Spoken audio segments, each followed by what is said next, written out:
آئے تو لوگوں کو معلوم. اچھا اور ایک بات سنو تم ذرا یار روک دو میں یہ واقعے کو. آج کل بہت چل رہا بھائی. ارے ہاں آج کل بہت چل رہا. کیا ہوا بیٹا ایسا کہیں کو کہہ رہا؟ تو صاحب رحمت صاحب اس کی آنکھ پہ جن چڑھ گیا کرتا. اللہ دیوانے بتا کر رہا. جن چڑھا تو نہیں زمین پہ رہتا ہواؤں میں اڑتا ہے نہیں. ذرا لیڈیز بیٹھے ان لوگوں کو اپن سمجھا دیں گے یہ جن سب کے اوپر نہیں چڑھتا.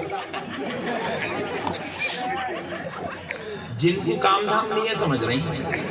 اس کو بھی بیوی ہے بچے ہیں اس کو بھی کھانا کھلانا کام کاج سب ہے اس کو. انہیں ایسا جہاں بولے وہاں گیا. عبداللہ بھائی کے اوپر بیٹھ گیا عبدالبشیر پہ بیٹھ گیا جمشید پہ بیٹھ گیا خیرو پہ بیٹھ گیا شرفو پہ بیٹھ گیا. یہ سب بیکار باتیں ہیں. پھر آپ پوچھیں گے پھر وہ زلفاں والے بابا بولے نا. ارے وہ زلفاں والے بابا پیسے کمانے کو دھندا بنا کے بیٹھے ہوئے. بات سمجھ رہے ہیں آپ. یہ ہمارے عورتیں کیا کرتی ہے جہاں حضرت حضرت بولتے ہیں اتنا ڈر ڈر کے آئی اللہ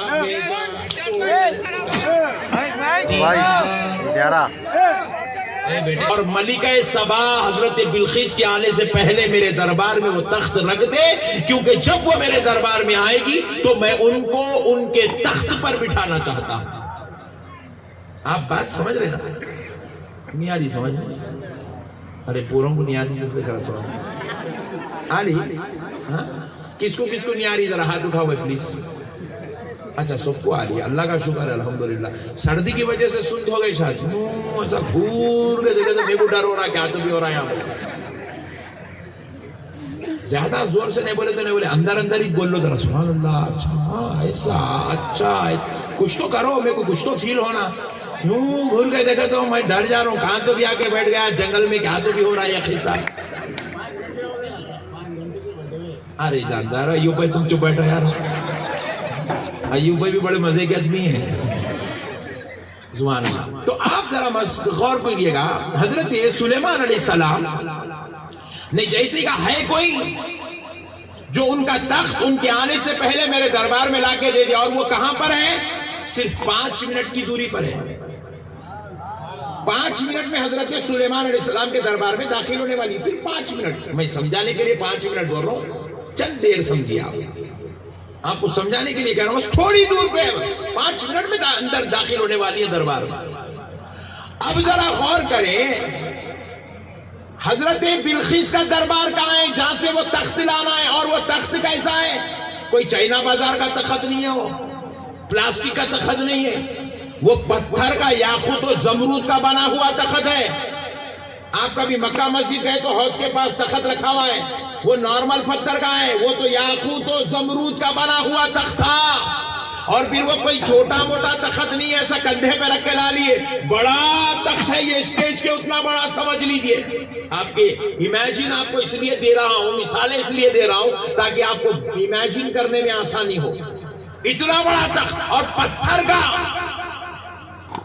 جو کئی پہلوانوں کے اٹھانے سے نہ اٹھے ویسا تخت لانے کے لیے کہہ رہے ہیں حضرت سلیمان علیہ السلام. اور پھر کیا ہے اس کے اندر ہیرے جواہرات جڑے ہوئے وہ تخت کے اندر نقش و نگار کیا ہوا ہے وہ تخت. اور پھر وہ تخت ہے کہاں؟ جہاں سلیمان علیہ السلام بیٹھے ہیں وہاں سے 900 میل کی دوری پر. آپ 900 میل بولے تو آپ لوگ سبحان اللہ تو بول دیا. کتنا بولے تو کوئی بھی نہیں بول سکتے کتنا آنے معلوم کس کو بھی. 900 میل بولے تو آپ یوں سمجھ لیجئے تخت ہونا ہے HMT کالونی میں اور رکھا ہوا ہے دلی میں.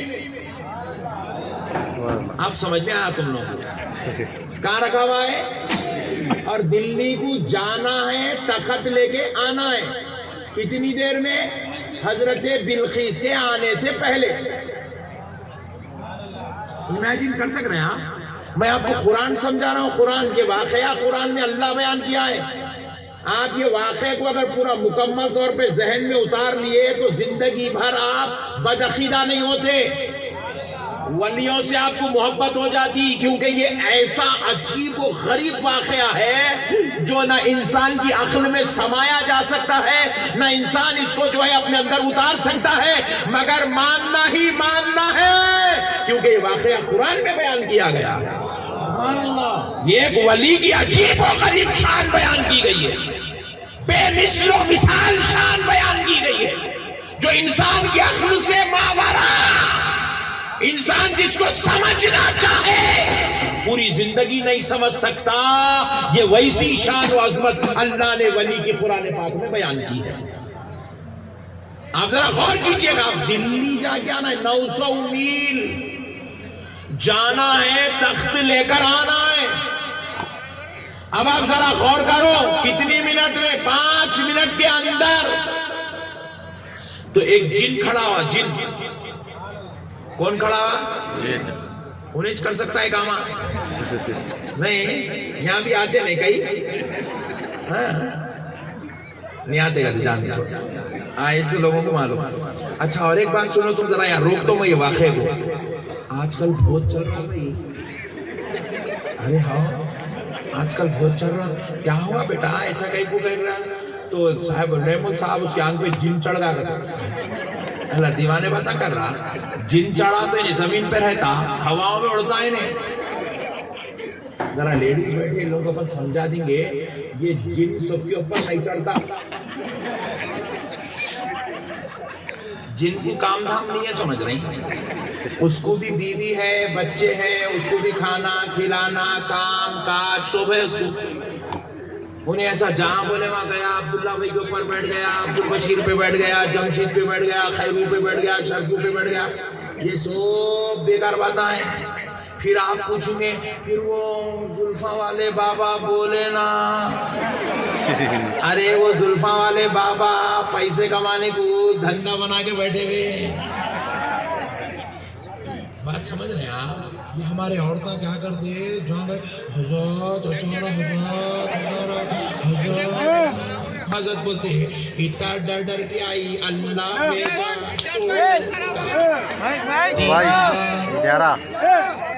بیٹے ایسی مت مار، کیا فلم چل رہا دیوانے ایسے کی کچھ مار رہا۔ بات دیکھو، بات اس لیے آپ کو اس انداز میں بول رہے تاکہ بات سمجھ میں آنا۔ تو ایسے چیخا مار رہا ہے جیسا یہاں پہ فلم چل رہا ہے، سلمان خان کا شو ہے، جیسے چیخا مار رہا ہے۔ تو بات سمجھ رہے ہیں؟ یہ ان لوگ کیا کرتے، ان لوگ پہلے چھوٹا شروع کرتے، 21 روپے کے تعویذ بولتے شروع کرتے، پھر اس کے بعد دیکھتے ذرا حضرت کا نام چل رہا ہے، 21 جا کے وہ 101 ہو جاتا ہے، پھر اس کے بعد ذرا ڈرے ہوئے، تھمکے ہوئے، پھینکے ہوئے، ستائے ہوئے، ظلم کیے ہوئے لوگ آتے ہی 3000 پھر وہاں سے 11000 21000 51000 1 لاکھ تک جاتی بات۔ اللہ کے واسطے اچھا جانتے بیٹے ذرا ادھر آ جاؤ، لیڈیز احتجاج کر رہے، ہٹ جا جلدی، ہٹ جا ہٹ جا، لیڈیز کے بیچ میں نہیں آنا، دیوانے دیکھ کے نہیں معلوم، چھوٹا بچہ ہے نا، اس کو نہیں معلوم، ابھی تجربہ نہیں ہے نا اس کو۔ لیڈیز کتنی خطرناک رہتی میرے سے پوچھوا، مما تمہاں کو نہیں بول رہا ہوں، ہمارے پیچھے 2-3 لیڈیز ہم پڑے تو بول رہا ہوں۔ اما اللہ کی پناہ ہوئی عورت ذات سے، کیونکہ ایسا جلوہ ہم لوگ دیکھے ہی نہیں کبھی، نہیں ہمارے گھر میں دیکھے، نہ خاندان میں دیکھے، نہ رشتہ داروں میں کہیں بھی نہیں دیکھے۔ ایک آج جلوہ دیکھ رہے ہیں آج کل، تو اما اتنی خطرناک رہتی، کیا بولنا پڑ رہا۔ اللہ کی پناہ ہے، اللہ حفاظت میں رکھے، اللہ حفظ و امان میں رکھے۔ تو بہرحال آپ ذرا مسئلے کو سمجھیے گا، یہ چکروں میں مت جاؤ۔ آپ کو پیٹ میں درد ہو رہا، میں علاج بولتا ہوں فری میں، مگر قبول کرنا۔ آپ کو حادثات سے بچنا ہے، میں علاج بولتا ہوں، آپ قبول کرنا۔ ہم لوگ کیا ہو گئے،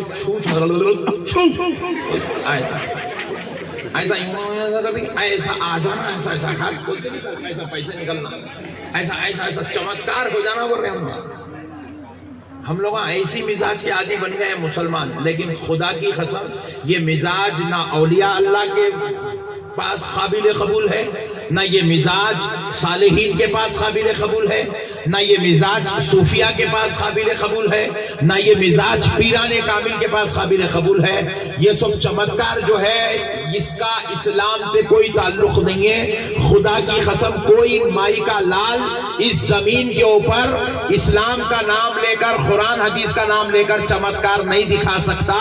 یہ سب جھوٹے کام ہیں، یہ تمہارے بھولے پنے کا فائدہ ہے، یہ تمہارے کو لوٹنے کا ایک چکر ہے، یہ تمہارے ڈر اور خوف کو جو ہے تمہارے کو جو ہے خریدنے کی ایک سازش ہے۔ اللہ کے واسطے ان سازشوں سے بچو، ان کے مکر و فریب سے بچو، ان کے چکروں سے بچو۔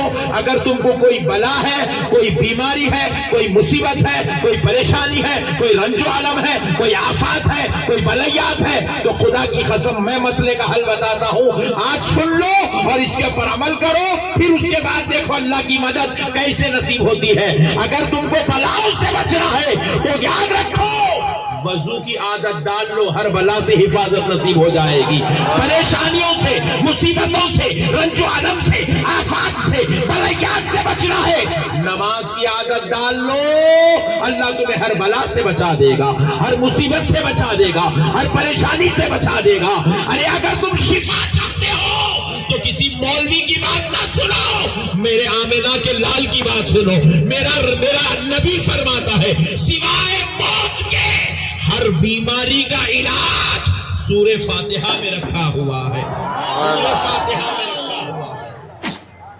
وضو کرو، پابندی سے وضو کرو، کثرت سے وضو کرو، وضو سے رہو، نماز کی عادت ڈالو، نماز پڑھو، قرآن کی تلاوت کرو، کرنے کے بعد اس کو پانی پہ پھونک لو، پی لو، یہی تمہارے لیے سب سے بڑی شفا ہے۔ اللہ رب العزت نے قرآن پاک میں ارشاد فرمایا وَنُنَزِّلُ مِنَ الْقُرْآنِ مَا هُوَ شِفَاءٌ وَرَحْمَةٌ لِّلْمُؤْمِنِينَ۔ اللہ رب العزت ارشاد فرماتا ہے ہم نے قرآن کو مومنوں کے لیے شفا اور رحمت بنا کر نازل کیا۔ سبحان اللہ۔ آپ کو اللہ کی ذات پہ بھروسہ ہے؟ تو پھر سورہ فاتحہ آپ کے پاس ہے، آپ کو ڈرنے کی ضرورت۔ ہر بیماری کا علاج سورہ فاتحہ میں، ہر مرض کا علاج سورہ فاتحہ میں۔ سورہ فاتحہ پڑھنا، پانی پہ پھونک لینا، پی لینا۔ آپ آزما کے دیکھو، کل سے آج نقشبندی صاحب کی بات سن لیے، کل سے آزما کے دیکھو، آپ کرامت محسوس کریں گے، آپ شفا محسوس کریں گے، آپ فضل محسوس کریں گے آپ اللہ کا۔ اللہ رب العزت نے اس کے اندر وہ تاثیر رکھی ہے۔ میرے پیارے بھائیوں، اللہ اور اس کے رسول کا واسطہ، اگر آپ چاہتے ہیں دل کو سکون ملے، کئی لوگوں ہیبت، ہال، گھبراہٹ، ٹینشن، جھگڑے، لفڑے، گھروں میں بیوی شوہر سے، شوہر بیوی سے جھگڑا جھگڑا جھگڑا جھگڑا جھگڑا، ساس بہو کا جھگڑا، دیورانی جیٹھانی کا جھگڑا، بھائی بھائی کا جھگڑا، باپ بیٹے کا جھگڑا، گھروں میں جھگڑے جھگڑے جھگڑے۔ اگر یہ جھگڑوں سے نجات چاہتے ہیں، کثرت سے درود پاک پڑھنا شروع کر دو، کثرت سے درود پاک پڑھنا شروع کرو۔ لاہور شریف کو اپنا وظیفہ بنا لو، لاہور شریف کو وظیفہ بنا لو۔ آپ کے پاس کاروبار میں برکت نہیں ہے، تجارت میں برکت نہیں ہے، اولاد سے خوشیاں نہیں مل رہی ہے، شوہر سرفراز نہیں ہو رہا ہے، پریشان حال ہے، کاروبار کر رہا ہے، کاروبار میں دل نہیں لگ رہا ہے، کاروبار میں بات نہیں بن رہی ہے، منافع نہیں ہو رہا ہے، گراہک نہیں آ رہا ہے، خدا کی